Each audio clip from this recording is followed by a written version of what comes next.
नमस्कार, मैं GRS news के लिए गिरीश सिकरवार। जिस जाति फैक्टर को भारतीय जनता पार्टी ने अपनी ढाल बनाया, जिस जाति फैक्टर के सहारे भारतीय जनता पार्टी फर्श से लेकर अर्श तक पहुंची, वही जाति फैक्टर अब भारतीय जनता पार्टी के लिए परेशानी का सबब बनता जा रहा है। संगठन के कोई भी पद हो, उसके लिए न सिर्फ जाति गोलबंदी के कारण मारामारी पड़ती है, बल्कि भारतीय जनता पार्टी के सामने भी कई बार मुश्किलें खड़ी हो जाती। दल का राष्ट्रीय अध्यक्ष चुनने के लिए तो परेशानी है ही, लेकिन उत्तर प्रदेश ऐसे भारी बहुमत के राज्य में भी भारतीय जनता पार्टी को अपना प्रदेश अध्यक्ष चुनने में परेशानी हो रही। योगी आदित्यनाथ उत्तर प्रदेश में मुख्यमंत्री हैं। निश्चित तौर पर भारतीय जनता पार्टी यहाँ पिछड़े वर्ग पर दांव लगाना चाहती है। वो चाहती है कि पिछड़े वर्ग का ही प्रदेश अध्यक्ष कोई बने, क्योंकि अगले समाज जो कि उसका बेस वोट बैंक है, उसको भी किस प्रकार साध के रखना है, ये भी चिंता कभी कभी भारतीय जनता पार्टी के शीर्ष नेतृत्व के बीच उभरती है। तभी कभी वो ब्रजेश पाठक और कभी अन्य ब्राह्मण नेताओं के नाम मीडिया में चलवाए जाते रहते हैं, जिससे कि ब्राह्मण वर्ग को भी ये आशा बनी रहे कि उनका भी प्रदेश अध्यक्ष प्रदेश में बन सकता है। 2-3 कार्यकाल से, या आप यूँ कह लीजिए कि जब से भारतीय जनता पार्टी प्रदेश में सत्ता में आई है 2017 से, पहले भी पिछड़े वर्ग का ही अध्यक्ष उत्तर प्रदेश में रहा। केशव प्रसाद मौर्य, जिन्होंने कि 2017 भारतीय जनता पार्टी को बम्पर जीत दिलवाई। उसके पश्चात कुर्मी वर्ग से स्वतंत्र देव सिंह, अभी जाट वर्ग से भूपेंद्र चौधरी प्रदेश अध्यक्ष, जो कि पिछड़े वर्ग में ही आते हैं। लेकिन इतने जो भानुमति का कुनबा जाति फैक्टर के जरिए भारतीय जनता पार्टी ने जमा किया, उसको लेकर अब भारतीय जनता पार्टी को ही तकलीफ हो रही है कि वो मौर्य वर्ग पर दांव लगाएं या कुर्मी समाज,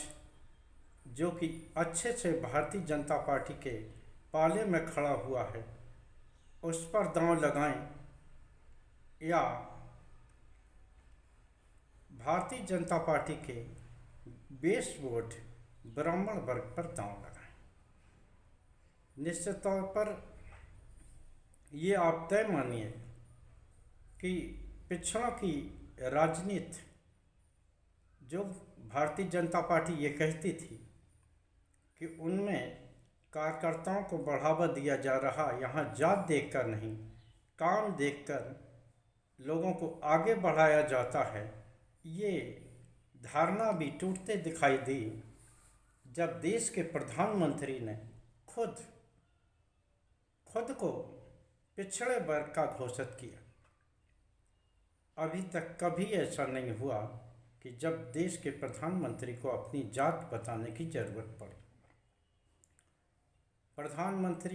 प्रधानमंत्री ही होते हैं, लेकिन चूंकि एक संदेश देना था और उस वर्ग को, जो पार्टी कभी बनियों और सवर्ण जात की मानी जाती थी, उसका फैलाव पिछड़े वर्ग तक ले जाना था, इसलिए प्रधानमंत्री ने खुद को पिछड़े वर्ग का घोषित किया और इसे पिछड़े वर्ग ने हाथों हाथों लिया भी, जिसके बल पे ही प्रधानमंत्री मोदी लगातार तीसरी बार सत्ता में बैठे हुए। भले ही उनके साथ इस बार सरकार बनाने लायक पूर्ण बहुमत न हो, लेकिन जो भी सीटें आई हैं उनमें पिछड़े वर्गों की वोटों की संख्या बहुत। हाल ही में राष्ट्रीय स्वयंसेवक के संघ प्रमुख ये संकेत दे रहे हैं कि जो लोग 75 साल के हैं उन्हें खुद ही नए पीढ़ी को मौका देते हुए खुद को साइड लाइन कर लेना चाहिए। हालांकि उन्होंने इस संबंध में किसी का नाम नहीं लिया। खुद भी संघ प्रमुख 75 साल के हो चुके हैं। माना जाता है कि वो प्रधानमंत्री नरेंद्र मोदी पर ही इस तरह का तंज कर रहे हैं, क्योंकि 2014 के बाद जिस तरह नरेंद्र मोदी ने भारतीय जनता पार्टी के वरिष्ठ नेताओं को उनके उम्र का हवाला देते हुए मार्गदर्शक मंडल में डालकर एक तरह से उनको राजनीति से अलग करने की कोशिश की, उसी प्रकार अब चूँक 17 सितंबर प्रधानमंत्री मोदी 75 साल के होने वाले, उनको लेकर जैसे ही मोहन भागवत ने इस तरह का बयान दिया, वो भारतीय जनता पार्टी जो आरएसएस से ही संचालित होती है, यहाँ तक कि देश के प्रधानमंत्री हैं वो भी कभी राष्ट्रीय स्वयंसेवक संघ के प्रचारक रहे हैं और ज़रूरत पड़ने पर राष्ट्रीय स्वयंसेवक संघ भारतीय जनता पार्टी के साथ हरदम खड़ा रहता है, कोई भी स्थिति भारतीय जनता पार्टी की बने। चूँकि यहाँ 75 साल के हटाने को लेकर निश्चित तौर पर प्रधानमंत्री की जात को प्रमुखता दी गई और ये दर्शाने का प्रयास किया गया कि किस प्रकार अगड़ी जात के लोग, यहाँ मैं आपको बता दूं कि राष्ट्रीय स्वयंसेवक संघ का जो नेतृत्व है अधिकांशतः अगड़ी जात के हाथों में ही रहा है, ये इतिहास गवाह है। और खासकर एक आध का बार का अपवाद माना जाए, अधिकांश संघ प्रमुख एक जात विशेष से ही बनते रहे, उसको लेकर भी और भागवत की उम्र को लेकर भी भारतीय जनता पार्टी से जवाबी तंज हुआ। हाल में ही मध्य प्रदेश पिछड़ी जात आयोग के अध्यक्ष रामकृष्ण कुसमारिया, जो कि खुद लोधी जात के हैं, उन्होंने इस बात से ये कहा कि प्रधानमंत्री को हटाकर न सिर्फ पिछड़े वर्गों को अपमानित करने का प्रयास किया जा रहा, बल्कि संघ खुद कमान लेकर अगले वर्ग को लोगों को आगे बढ़ाने की फिराक में। निश्चित तौर पर ये एक ऐसी टिप्पणी है जो कि संभवतः विपक्षी दलों ने तो भले ही राष्ट्रीय स्वयंसेवक संघ को लेकर की हो, लेकिन ऐसा कभी भी नहीं देखा गया कि भारतीय जनता पार्टी के किसी भी पदाधिकारी ने इस तरह की टिप्पणी राष्ट्रीय स्वयंसेवक संघ को लेकर की। निश्चित तौर पर जैसे मैंने उत्तर प्रदेश का उदाहरण दिया, अन्य प्रदेशों में भी इसी प्रकार की अध्यक्ष चुनने में तकलीफ हुई। यहाँ तक कि गुजरात प्रांत में भी इसी प्रकार की तकलीफ के कारण अध्यक्ष चुनने में देर हुई। मध्य प्रदेश में तो हालांकि उन्होंने अध्यक्ष अपना बना लिया, वो भी तब जब संघ की ओर से राष्ट्रीय स्वयंसेवक संघ के चुनाव राष्ट्रीय स्वयंसेवक संघ ने राष्ट्रीय अध्यक्ष के चुनाव के लिए डेडलाइन एक तरह से खींच दी। हालांकि अभी भी जात का सहारा लेकर जिस प्रकार राष्ट्रीय स्वयंसेवक संघ के कथन को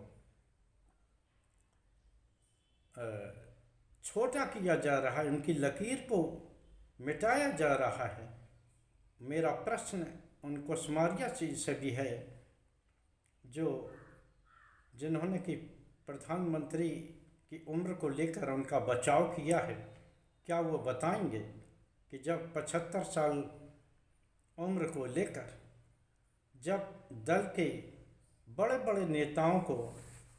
बाहर निकाला जा रहा था, एक तरह से मार्गदर्शक मंडल में शामिल किया जा रहा था, तब उन्हें किसी जात विशेष के उत्पीड़ित होने की बात याद आई है क्या? क्योंकि उस समय चाहे कलराज मिश्र हों, मुरली मनोहर जोशी हों, लाल कृष्ण आडवाणी हों, यशवंत सिन्हा हों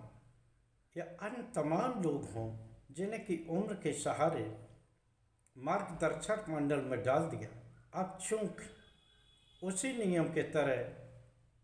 तहत अब प्रधानमंत्री मोदी का जेपी रिटायरमेंट का समय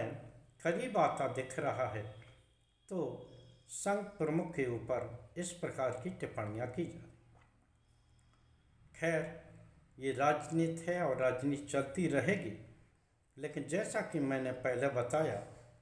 कि जाति राजनीति के बल पर आगे बढ़ने वाली पार्टी किस प्रकार जाति को चक्र में फंस कर परेशानी में पड़ी हुई है, उसका एक छोटा सा उदाहरण मैंने अपने इस ब्लॉग में देने का प्रयास किया। आज के ब्लॉग में बस इतना ही। कल फिर किसी नए मुद्दे पर आपसे जुड़ने का प्रयास करूँगा।